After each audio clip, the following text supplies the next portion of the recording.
I've brought you a ridiculously broken bleed build that killed Malenia in 9 seconds.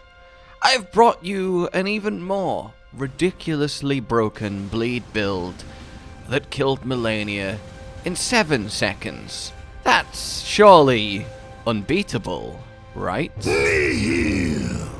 Nihil! Nihil!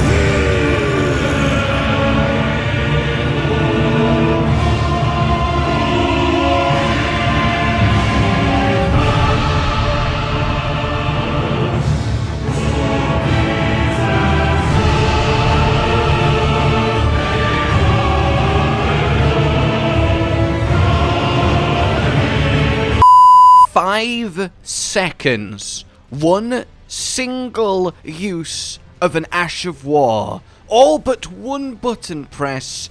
18,000 damage and a melted Malenia.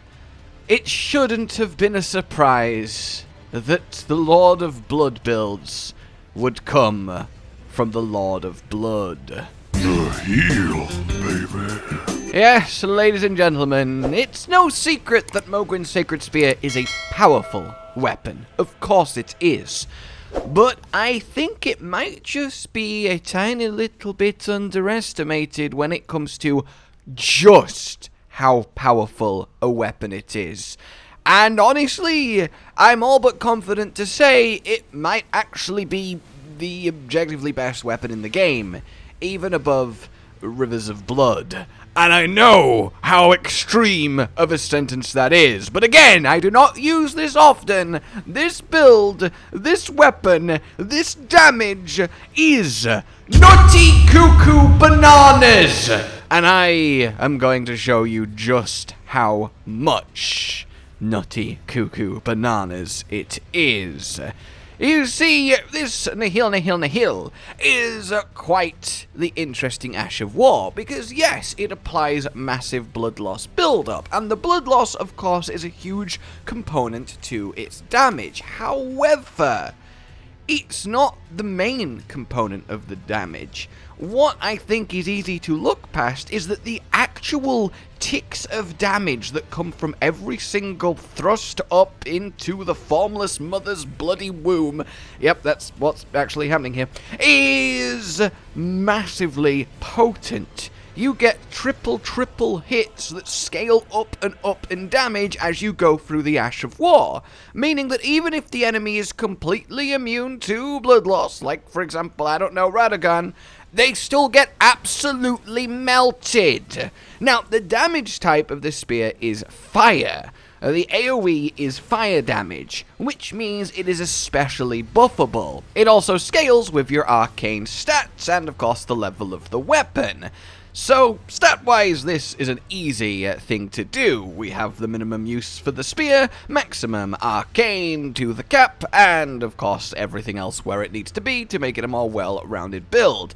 Now, sadly, the multiple hits in the big zone, which, by the way, hits above and below, it is massive and criminally easy to hit both players and enemies with this with very little thought, effort, or skill. Like, it's actually silly. Like, why is there a button that just utterly murders one-shots everything around you in a massive bubble? It's absolutely, like, this takes less skill than Rivers of fucking Blood. And again, that's a crazy sentence to say, but it's true. On top of being on a great spear, which has a fantastic moveset, the most notable of which is the running, sprinting heavy that has multiple hits into a long-reaching poke. And of course, the Ash of War buffs up the goddamn spear with Blood Flame, adding more fire damage and more blood loss bleed up. I didn't mean to suddenly rant here, but I cannot express how unbelievably powerful relative to how easy this is to use. In fact, not even relative, it's just unbelievably powerful this weapon is. Now, all that said, sadly, something like Rotten Wing, Dermillicence Prosthesis doesn't trigger when you get the multi-hits, which I guess is fair enough. They tend to be only for physical weapon hits. However, there is still 4 talismans we can use that directly power this up. Of course, we have the Fire Scorpion, which gives it an extra 12% damage from the fort in Gelmir. We have ourselves the Ritual Sword from the Lux Ruins for an extra 10%. It's a ranged attack, so we can keep on full health fairly easy, given it just slaughters everything. And we have Alexander's Shard from his questline for an extra 15% damage. And then, of course, Bloodlord's Exultation, which will give us an extra 20% damage, because the first Nihil will definitely trigger a blood loss, meaning the next 2 are massively boosted, and an extra 10% too from the White Mask that we of course work into this. Buff-wise, then, we use Flame Grant Me Strength from the fort in Caelid for an extra 20% fire damage, which translates to just an extra 20% damage on this Ash of War, which is massive, and of course Golden Vow from the Corpse Stench stack in Mount Gelmir for an extra 15% damage. This all comes together to give a move that raw damage-wise deals about 10,000 to 15,000 damage, plus at minimum 2 blood loss procs per full cycle through. And this is a weapon that got buffed a couple patches ago to just go off faster and be better. Like, I really should have looked at this in detail sooner, because it's ridiculous. Unless you fight something that's heavily immune to fire damage, like Great Worm Theo here, in which case, yeah, you're pretty much just relying on the blood loss, and is admittedly the one weakness of the weapon.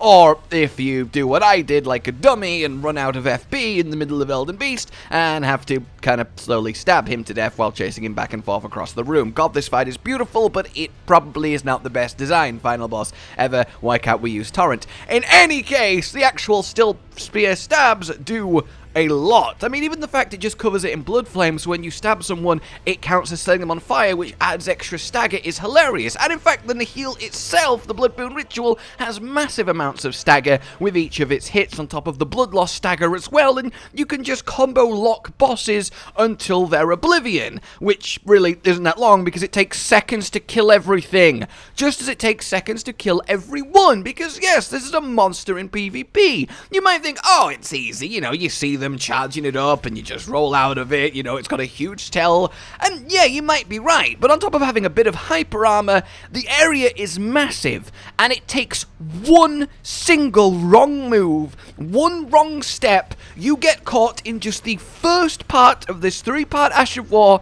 and you're dead. It will just kill you, absolutely blow you up.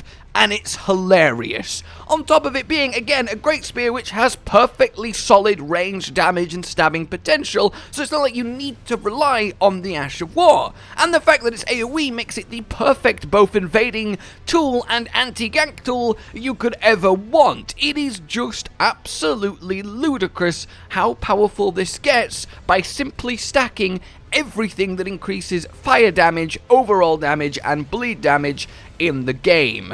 And that, ladies and gentlemen, is it.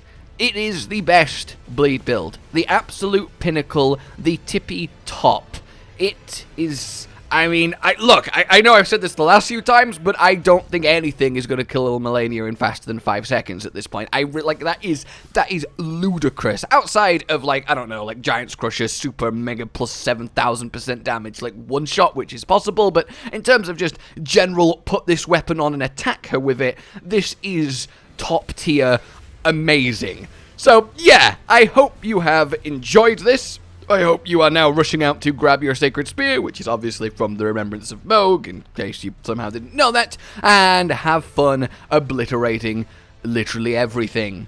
Like you've enjoyed this, hit the bell and subscribe for more, and until we meet again, consider supporting the future of this channel on Patreon down below. It is what keeps us going. A goodbye. You wanna say something cool? Okay.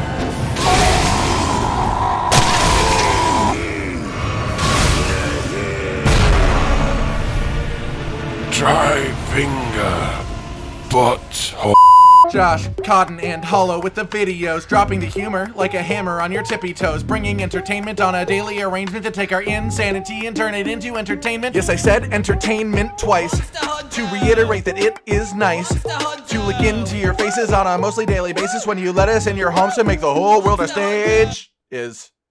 Goodbye.